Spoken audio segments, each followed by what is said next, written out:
I'm LaDonna Boyd, presenting the curriculum lesson for Unit 3 of the first quarter of 2022 Adult Christian Life. The title of this unit is Liberating Passover, and this consists of 4 lessons that explore the memory of the liberating event of the Exodus.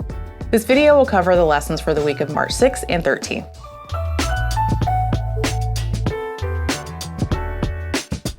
The memory of the Exodus relived in the Passover liturgy cultivated a desire for restoration and liberation for the Hebrew people as told in the Old Testament books of Deuteronomy and Ezra. Israel's history has been one of recurring impossible odds. Indeed, from her inception, Israel has faced episode after episode of impossible scenarios. Since God has brought them through such impossible scenarios, surely God can bring us through our present adversity. In the lesson for March 6th, entitled The Resources to Rebuild, the scriptural reference is Ezra chapters 1 and 2. In our modern reiterations and reenactments of justice, we do well with punishment and retribution. However, we tend to fall short on the concept of restoration and restorative justice. This is quite the misnomer because God provides restorative justice throughout the Bible. Notice how God restores those whom he chastises, because retribution and restoration are 2 sides of the same coin. A coin with only one side is counterfeit, and a system of justice without restoration is also counterfeit in God's sight. Sometimes people are given a challenging job that requires a change or risk. Where can we find resources to meet these challenges? Israel's release from Babylonian captivity reveals we can have faith that God will provide people and resources to fulfill his purpose. God controls all things. The return of the exiles to Jerusalem was the work of the pagan king and the cooperation of the dedicated returnees. What does this say to you about the church and its inclusion of the government? The exiles cooperated with the pagan king because they believed God was using him for his purpose. How do you see that playing out in today's world?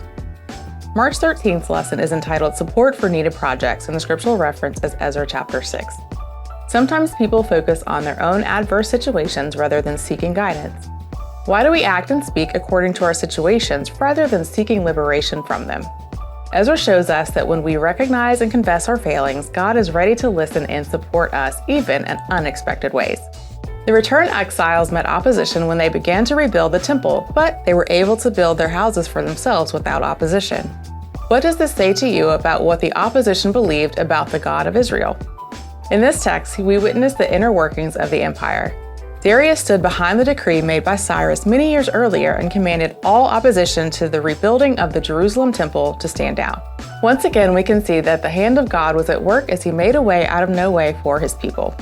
This lesson teaches us that the greater the opposition we face, the greater the opportunity for God to bless us. God used what was a threat to Israel's future to become the treasure that procured their exploits. Never forget that adversity in God's hand can become an advantage. God is the only one who can take the frailty of human life and reform it into something beautiful. Reference the text on page 70 of Adult Christian Life about cooperation and share your thoughts on this and other questions mentioned earlier on our social media channels on Twitter, Facebook, or Instagram. Don't forget to tag us and use hashtag RHBoydCo to continue the conversation and engage with other ACL students. Also visit our website at www.rhboyd.com/ACL Insider for activities and more.